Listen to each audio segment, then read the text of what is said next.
Pakema au hombar tulomo molodang ho Tuhan maringanan diau diri kondang mararga bei tumpogos pedison manang sonang tahe marsigat tum tuho sasude olan ho hui hutondang be diri kon togu togu matu nature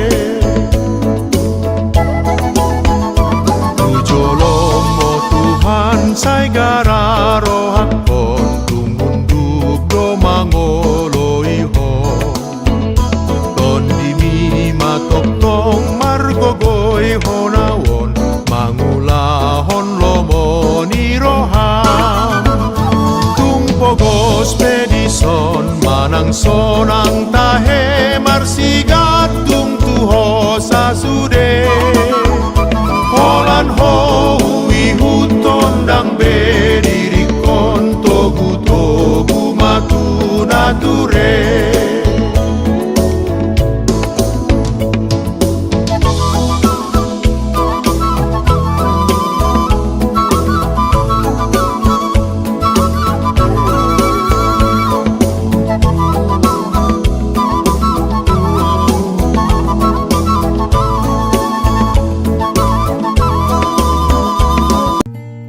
Shalom, saudara-saudara terkasih dalam Kristus Yesus.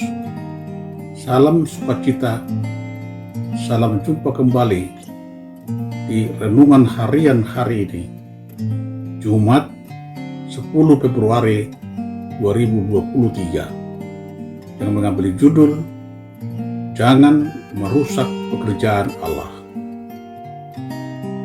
Sebelum kita mulai renungan harian hari ini, mari kita berdoa. Damai sejahtera Allah Bapa yang melampaui segala akal, kiranya menyertai kamu sekalian dalam Kristus Yesus Tuhan kita. Amin. Renungan harian hari ini diambil dari Roma 14 ayat 20. Janganlah engkau merusakkan pekerjaan Allah oleh karena makanan. Segala sesuatu adalah suci, dan celakalah orang jika oleh makanannya orang lain tersandung. Punak segai niula di debata pinahin ni si panganon saluhut di iya sedunyan alai gabi daerwi dihalak mulu tergasip ibana laho mangatosa. Saudara kekasih, dalam hidup ini begitu mudahnya orang menghakimi orang lain, terutama bila mereka tidak melakukan apa yang kita anggap benar atau yang kita anggap salah. Berkenaan dengan semuanya hal ini, Paulus tidak hanya melarang para jemaat di Roma untuk menghakimi orang lain, tetapi melangkah lebih jauh lagi agar jangan bersikap membuat orang lain tersandung. Alasan Paulus sederhana, sebab jika engkau menyakiti hati saudaramu oleh karena sesuatu yang engkau makan, maka engkau tidak hidup lagi menurut itu terkasih. Janganlah engkau membinasakan saudaramu oleh karena makananmu, karena Kristus telah mati untuk dia. Kalau dengan apa yang kita makan, saudara seiman tersakiti hatinya, kita tidak lagi bertindak dengan kasih. Kalau Kristus sudah mati untuk seseorang, janganlah membiarkan orang itu dirusak oleh apa yang kita makan. Dalam kerajaan Allah, apa yang boleh dimakan atau diminum yang lagi penting Yang penting ialah setiap orang menuruti kehendak Allah, mengalami ketenangan hati, dan menerima sukacita yang diberikan Roh Kudus. Sikap seperti ini tidak membuat orang lain jatuh tersandung. Hari ini kita diajak untuk jangan memaksakan keinginan kita kepada orang lain, tetapi hendaknya mengusahakan apa yang mendatangkan kerukunan dan saling membangun pada orang lain. Kita harus menghargai dan menghormati orang lain, seperti Paulus tidak hanya melarang jemaat Roma untuk menghakimi orang lain, tetapi harus melangkah lebih jauh dengan bersikap tidak membuat orang lain tersandung. Alasannya adalah sebab jika engkau menyakiti hati saudaramu oleh karena sesuatu yang kau makan, maka engkau tidak hidup lagi menurut tuntunan kasih. Penonjolan diri dan penguasaan terhadap pihak lain di tengah berbagai perbedaan, itulah yang menciptakan konflik. Demikianlah kehidupan di tengah jemaat Roma. Ada kelompok Kristen asal Yahudi yang masih terus mematuhi hukum Taurat dan adat istiadat, yakni mengutamakan aturan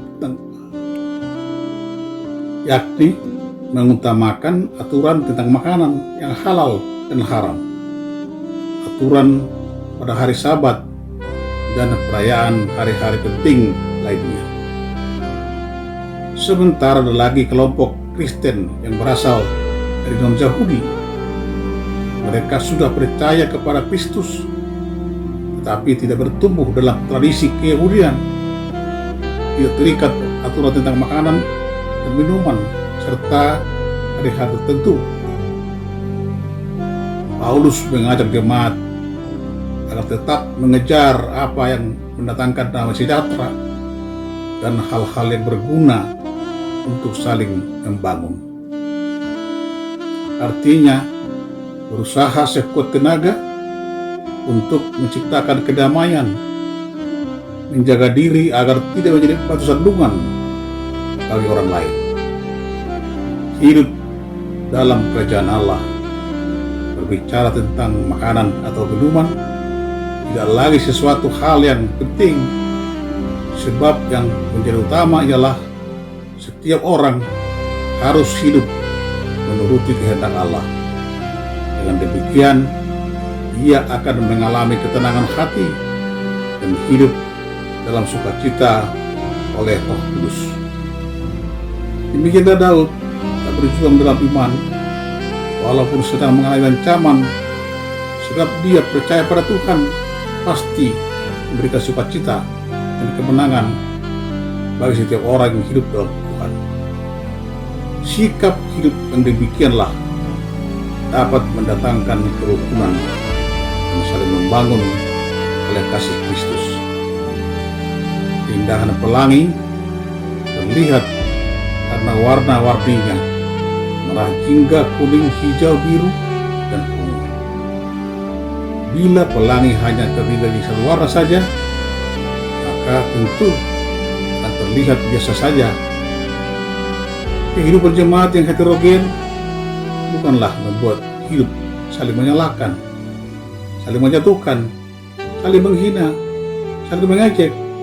Karena itu, melalui ayat hari ini, kita tidak saja melihat keutuhan dari sisi jasmani saja, tetapi juga berjuang membangun hidup kerohanian yang bertumbuh dan berbuah.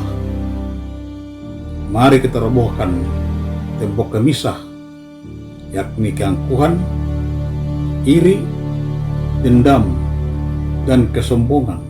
Mari kita wujud nyatakan damai sejahtera untuk saling menerima dan saling mengampuni. Amin. Mari kita berdoa. Terima kasih Tuhan yang sudah mengingatkan kami agar kami semuanya setiap saat tetap bergantung kepada Tuhan dan melakukan yang sesuai dengan kehendak. Engkau Tuhan mengajak kami untuk hidup dalam kesatuan dan berlaku setia hanya kepada Tuhan saja. Berdiamlah di hati kami, di keluarga kami, dan dalam diri orang-orang yang percaya kepada Tuhan saja. Kepadamu Tuhan kami berserah, karena kami yakin Engkau kuat dan mampu menolong kami. Ampunilah Tuhan segala dosa kesalahan kami. Dalam nama Tuhan Yesus Kristus, kami berdoa dan mengucap syukur. Amin.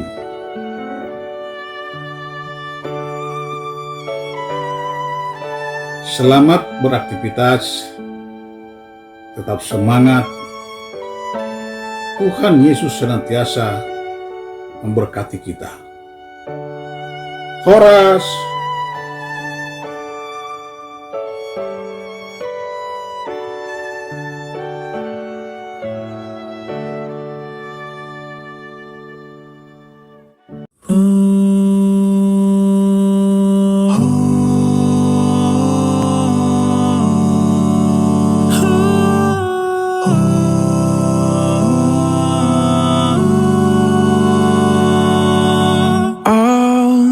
Jesus, I surrender all. To Him I freely give. I will ever love and trust Him in His presence daily live. I surrender all. I surrender all to Thee, my blessed Savior. I surrender